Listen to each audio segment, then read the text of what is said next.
This is a hell of a betrayal of the American people when you will not tell them the truth because you're afraid that if you tell the truth, your bosses will take your job from you. That's a hell of a thing. You don't have a democracy when you don't have a free press.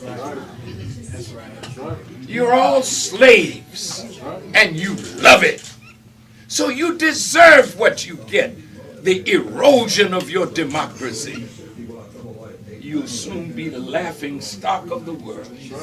Well, today, our dear brother, has to be very, very careful in this decision. Watch for those close around for signs of betrayal. Because it is written in the scriptures of the Bible that in the last days perilous times will come. And betrayal will be one of the marks of the end of the world, because people will feel that they'll be safer betraying a good cause, a just cause, to save their lives. The West is trying to repeat history. They want to do what they're used to doing. But guess what? Times have changed and we're not going to allow the same thing to happen. What I want us to talk about today is about the similarities between Gaddafi and what is happening to Ibrahim Traore right now as we speak. If you remember, Gaddafi was taken out by the West, and here is a US politician admitting to it. Libya. We were the ones that caused Gaddafi's death because Hillary Clinton played a game over there, and I was the one that went over there during the war. Gaddafi asked me to come over. I took a Biden staffer and a Bush staffer and a film crew leader from ABC One in New York, Larry Menti, with me, and a cameraman, because I didn't want the CIA to set me up. I hand carried the letter back from Gaddafi offering to resign. The U.S. didn't want him to resign. They wanted to kill him. Why? Because Gaddafi, and I met him 3 times. I took Biden on my second trip to Libya, by the way. He went with me when I spoke to the whole country. At every meeting I had with Gaddafi, he wanted 2 things. He wanted to unite the African continent into a group of nations economically, like the European economy. He wanted to base it on the gold standard. And the U.S. and Europe didn't want that. And the other thing is they wanted control of his oil, and they wanted control of his sovereign wealth. So Gaddafi had to go. As you heard Kurt Weldon admitting that Gaddafi was taken out by the US, this is not a new information for many, but I just wanted to put that out there because this man admits to being involved to what happened to Gaddafi. And what he said in that clip is that there are 2 things Gaddafi was pushing: the unity of African countries and the minerals. He wanted to use his own minerals for him and his own people, and they did not like that. They wanted to tap into that, so they removed him, right? And what did they used to say before they took him out? They used to tarnish his name. They used to say he's using Libya's resources for his personal gain. He's not a good leader. He's a dictator. They smeared his name and then came after him. Now they have begun the first step to what they did to Gaddafi, which is smear Ibrahim Traore's name, the president of Burkina Faso. They have started saying that he's using the gold of Burkina Faso to protect himself instead of using it for his people. Absolutely, Chairman. I see this, and I don't mind calling them out, but Captain Traore and Burkina Faso, as they know that both, whether it's their gold reserves, that is all those proceeds are just in exchange to protect the junta regime. And so it begins. They first tarnish your name. They say that you're misusing your resources. Mind you, this is Burkina Faso's resource, and Ibrahim Traore is the leader of Burkina Faso at the moment. So as the leader, he's the one that is going to dictate how that gold or how that resource is going to be used.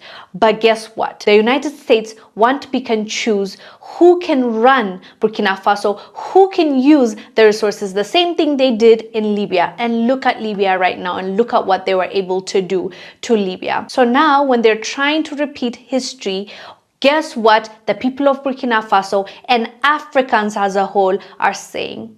We're saying no. It's not going to happen. History is not going to repeat itself because we will not allow it. Welcome again to the African Streamline. Today I'm having Louis Farrakhan in mind, and he's the one I'm going to talk about because Louis Farrakhan is kind of a guy who has always been fighting for the sovereignty and unity of Africa. Okay, and on this clip that I caught him, that he was caught, was talking about his relationship with Muammar Gaddafi and how he was taken out, and how the European powers and the Western powers has been infiltrated African personality, African growth, and interfered with African plans and African development and all that. Okay, so I want you to watch Louis Farrakhan as he is talking. But before you watch Louis Farrakhan as he is talking, I want you to listen to this video. I want you to listen to this. Okay, Louis Farrakhan, leader of the Nation of Islam, has consistently expressed admiration and solidarity with Muammar Gaddafi, the late Libyan leader. Their relationship was multifaceted, encompassing political, personal, ideological, and political dimension. Okay, so I want you to take your time, listen to Louis Farrakhan, and then at the end of it all, there is something that Louis Farrakhan and Muammar Gaddafi used to share, okay? And there is something very important that Muammar Gaddafi and Louis Farrakhan were planning before Muammar Gaddafi was eliminated. And whatever I'm going to tell you, to read for you here, is something that I myself found very important. And I felt like Muammar Gaddafi was indeed a very good leader, a leader who had the interests of black people at heart, just like Ibrahim Traore. Take your time, listen to Louis Farrakhan, then we'll come back and talk about this after the video. There's no king, no ruler, no prophet who enjoys 100% the love of his people. That has never happened in these 6,000 years, and it certainly is not so in America, and it was not so in Libya.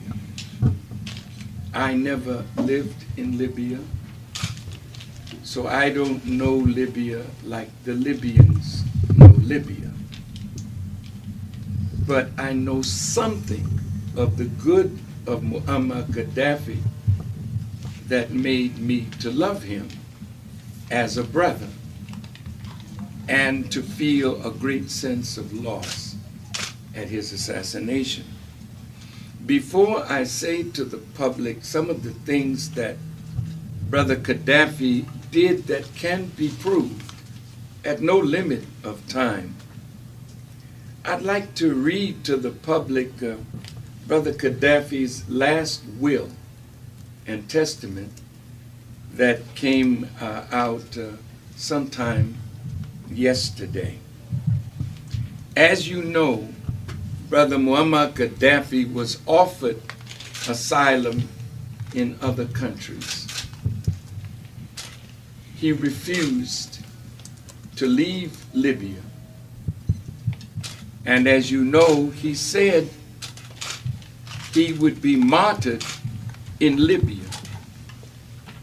This is where he lived, this is where he would fight, and this is where he would die. So I'd like to read this will, and I want you to listen carefully to his words. He said, "This is my will. I, Muammar bin Mudabir bin Muhammad bin Abdussalam bin Humaid bin Abu Manya bin Humaid bin Nail al-Fusi Gaddafi, do swear that there is no God but Allah, and that Muhammad is his messenger, peace be upon him. I pledge that I will die as a Muslim." This was written on the 17th of October. He said, "Should I be killed, I would like to be buried according to Muslim rituals in the clothes I was wearing at the time of my death, but with my body unwashed in the cemetery of Sirte next to my family and relatives. I would like that my family, especially the women and children, to be treated well after my death. The Libyan people should protect its identity, achievements, history, and the honorable image of its ancestors and heroes. The Libyan people should not relinquish the sacrifices of the free and best people. I call on my supporters to continue the resistance and fight any foreign aggressor against Libya today, tomorrow, and always.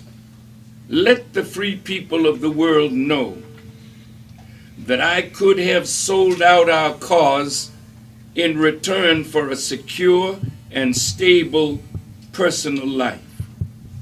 I received many offers to this effect, but chose to be at the vanguard of the confrontation as a badge of duty and honor.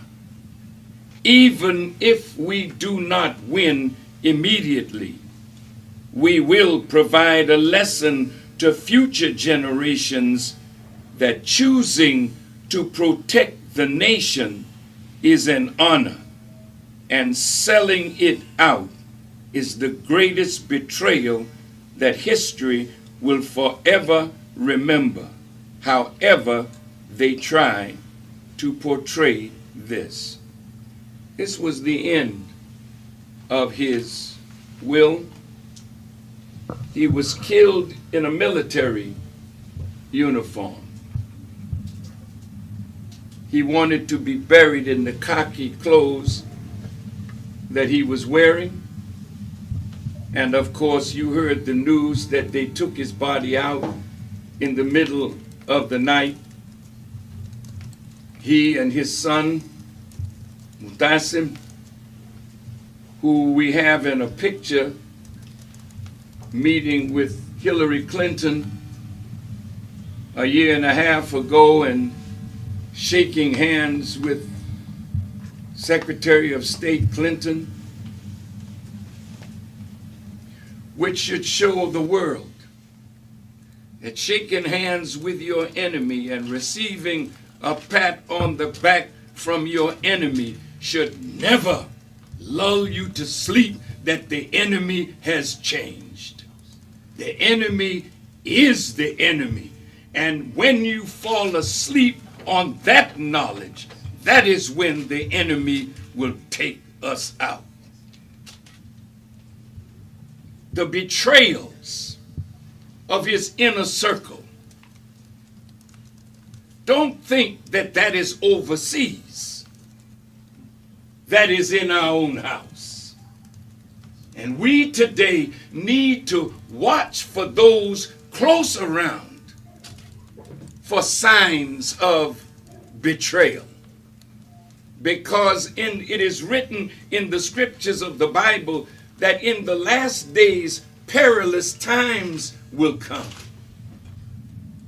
And betrayal will be one of the marks of the end of the world, because people will feel that they'll be safer betraying a good cause, a just cause, to save their lives. Gaddafi died in honor, fighting for the Libya that he believed in. They would never have won if NATO was not bombing day in and day out. Brother Ali Baghdadi, that is a writer and a great Arab writer, said they bombed Libya back to the Stone Age. We were in Libya. We saw Libya being built from the ground up. We witnessed what this man did for the Libyan people. And for NATO to have bombed it like this, watch for Halliburton, watch for Bechtel, Watch for the vultures of London, England, and France and others trying to rebuild the infrastructure that they purposely destroyed, which is against international law. You went for humanitarian purposes, yet 50,000 Libyans lie dead because the West wanted access to the wealth of Libya. Now let me tell you what this man did. Did he kill people? Well, hell, did our president kill people? Talk back to me. Yes. You have made your president an assassin. That the only value that he has now is that he was responsible for the death of Osama bin Laden. He was captured without a weapon. He should have been brought to America, put on trial for the American people to see this man. But he was executed, so you will never know the real truth. Then Alaki, an American citizen who is against America's policies, a drone took him out and then came back later and killed his son. Now Muammar Gaddafi and his sons lie dead. Saddam Hussein and his sons lie dead. Well, what about your sons? They're dying in Iraq on the basis of a lie. They're dying in Afghanistan on the basis of a lie. And now drones are in Pakistan, drones in Somalia, drones in Yemen. When will it stop? America, do you think that you can get away with this? If it's time for another commercial, then you go on and take the commercial. I'm just warming up. Yes, sir. All right. Thank you, Brother Minister. Brother Minister, the Honorable Louis Farrakhan is in our studio. Stay with us. You're watching The Media Connection, and we're joining WVON talk show host Cliff Kelly as he talks to Minister Louis Farrakhan about the killing of Colonel Muammar Gaddafi. It wasn't any money that he loaned to the Honorable Elijah Muhammad, or that he loaned to the Nation of Islam and forgave for $5 million that he loaned us, for you to think that I am that kind of prostitute, that I would give myself to any man for money. It's the principle that made me his brother. Now look at what this man did. After nationalizing the oil, he used the oil revenue to benefit the Libyan people, building schools, infrastructure, universities, hospitals. He raised the literacy rate from 20% when he became the leader, and at the time of his assassination, it is 83%. Libya has one of the finest healthcare systems in the third world. All people have access to doctors, hospitals, clinics, and medicines free of charge. If a Libyan needs surgery that is unavailable in Libya, funding is provided for the surgery to be carried out overseas. He raised the life expectancy of the Libyan people from 44 years, and now at the time of his assassination, 75 years of age. Basic food items were subsidized and electricity was made available throughout the country.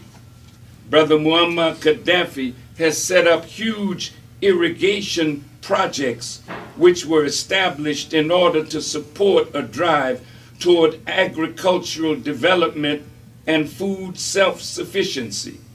He spent $33 billion on the man-made river, where his engineers brought water up out of the desert, and now pipelines ran from Benghazi and Tobruk almost to the door of Tunisia. Any Libyan who wanted to become a farmer was and still is given free use of land, a house, farm equipment, livestock, and seed. Brother Muammar Gaddafi vowed that his own parents, who lived in a tent in the desert, would not be housed until every Libyan was housed. He fulfilled that promise.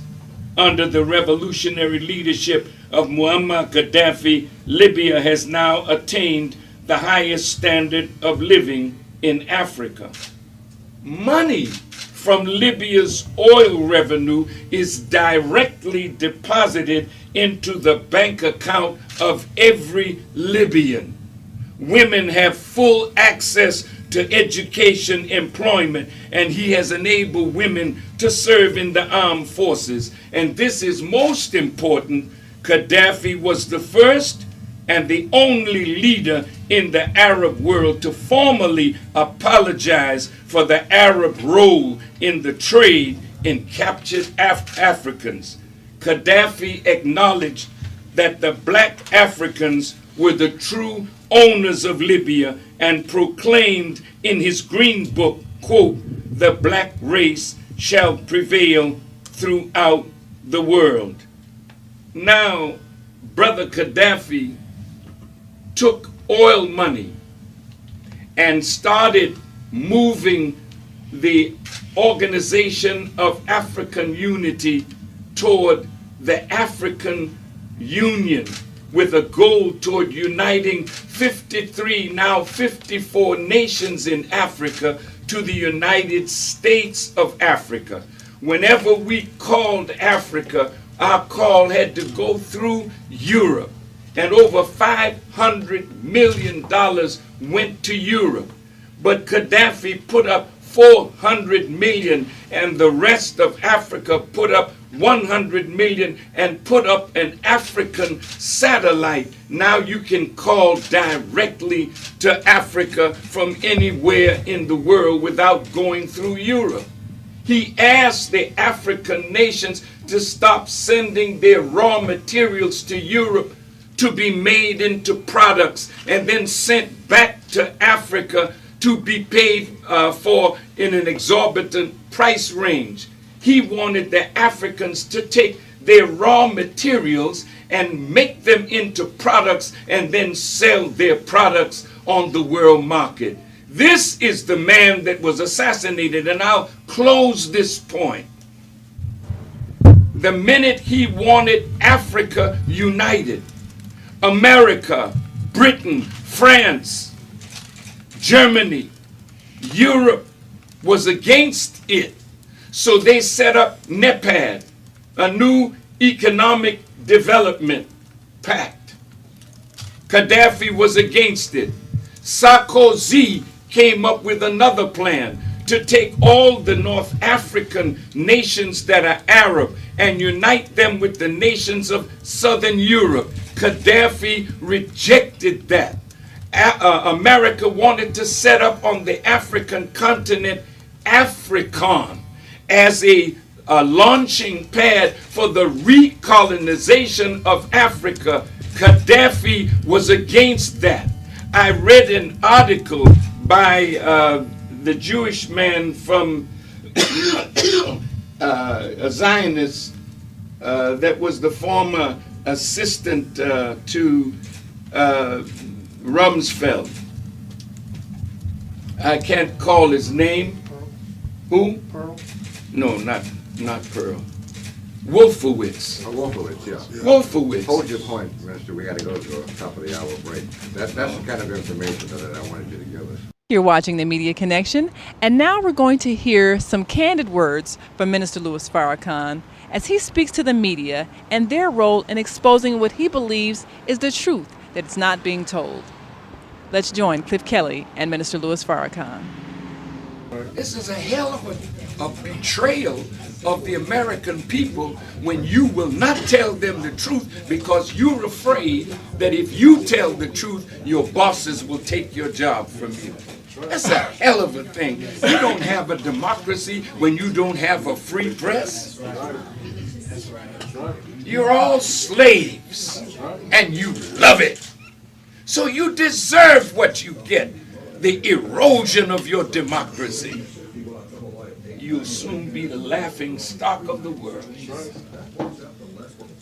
It's a damn shame. That's why the children are occupying space in New York, in Boston, in Washington, in Chicago, in San Francisco, in other cities. Why? Because they're not looking to you as a source of information for them. Look how long it took you all to talk about what was going on in New York. It took you 2 weeks because the same people that controlled the banks controlled the media.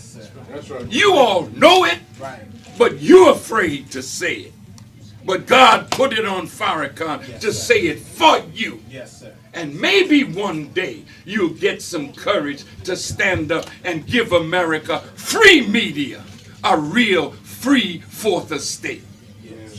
But right now, you ain't even worth the time of day. You need somebody to tell the truth. You need. I'm going to ask you a question. Do you think God would give his only begotten son for this world? Think about it. This thing. Look at the world that you live in. How rotten it is. We voted for our brother, Barack. Beautiful human being with a sweet heart. And now he's an assassin. They've turned him into them. You didn't hear me.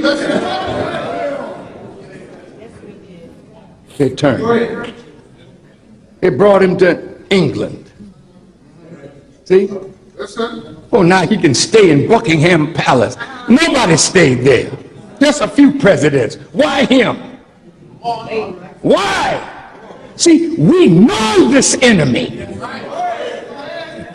See, America can sit down tyrants, but who will sit her down? She puts her trust in her weapons of war. She threatens the nations of the earth and has my brother calling for the assassination of brother Muammar Gaddafi. What has he done? I can defend that man. You don't know that man. See, you're a victim of that media that's controlled by satanic forces. My poor brother. They're bombing. They said they were only going over there for humanitarian reasons.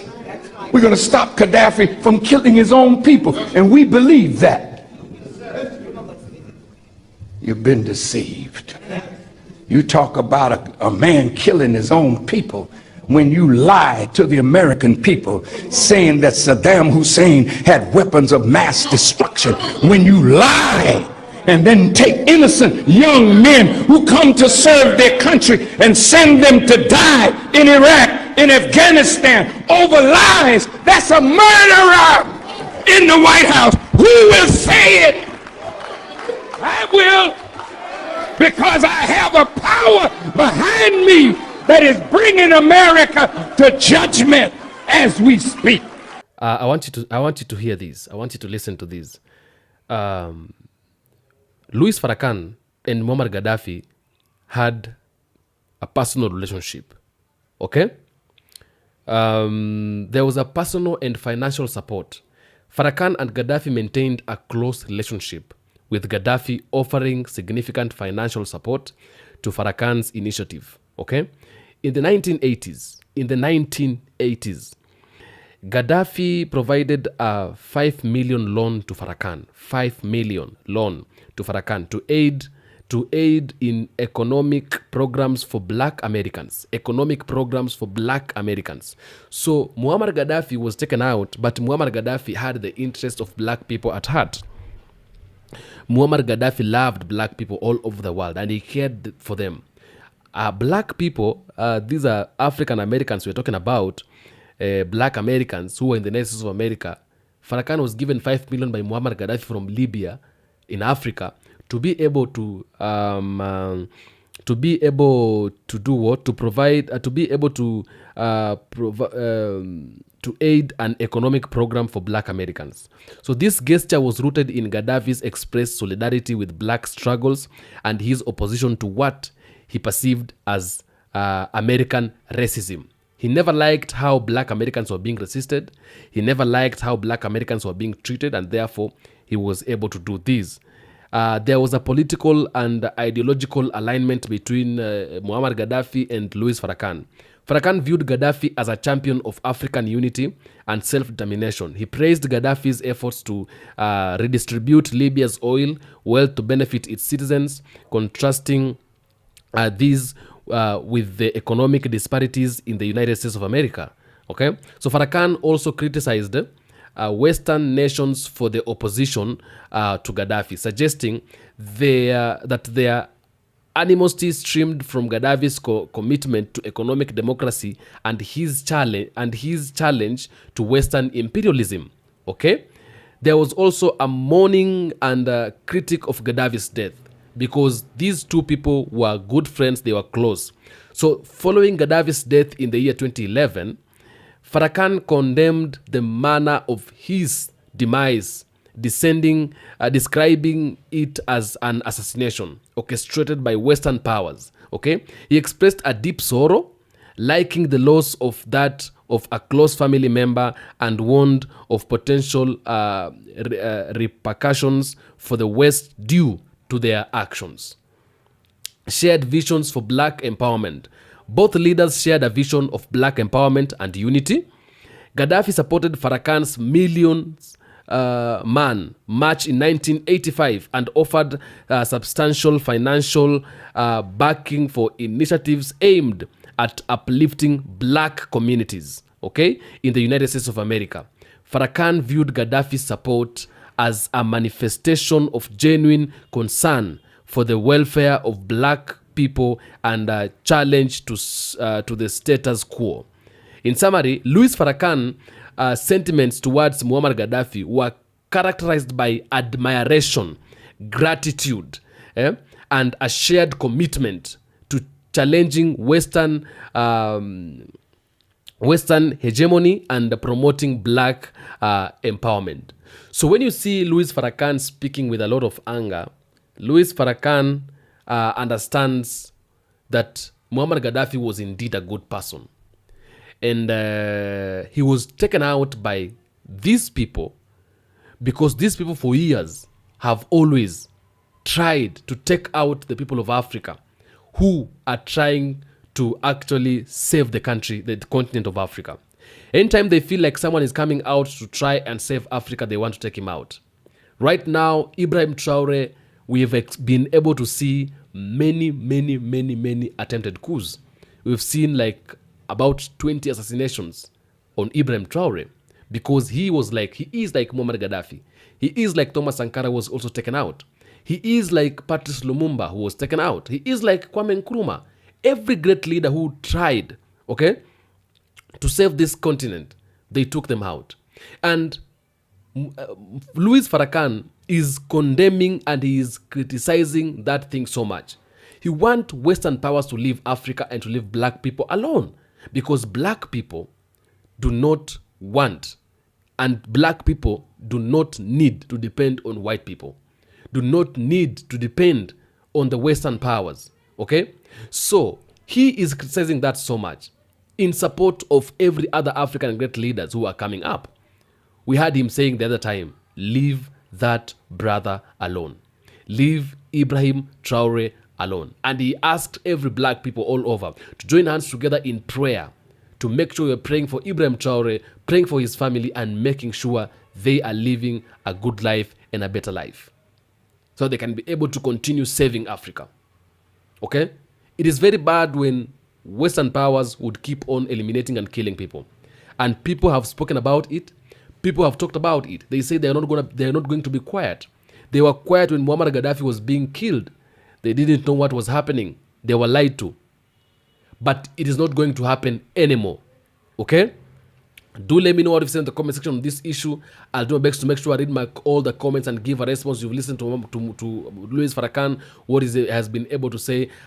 I'll read all the comments and give a response where possible. This is African Streamline. I am Atamba here to tell you every day Africa is home, and anything that concerns Africa concerns me and you as Africans. For returning subscribers, I salute you. If you first want to be here, that subscription box, just press it. You're going to be a great person. You're going to be a good person, because you are the people I need more and more to continue doing what I am doing. I thank you so much for tuning in. God bless you so much wherever you are and everything you're doing in your works, in your daily activities, and everything you're putting up. May God bless you, bless you, bless you so much. Thank you.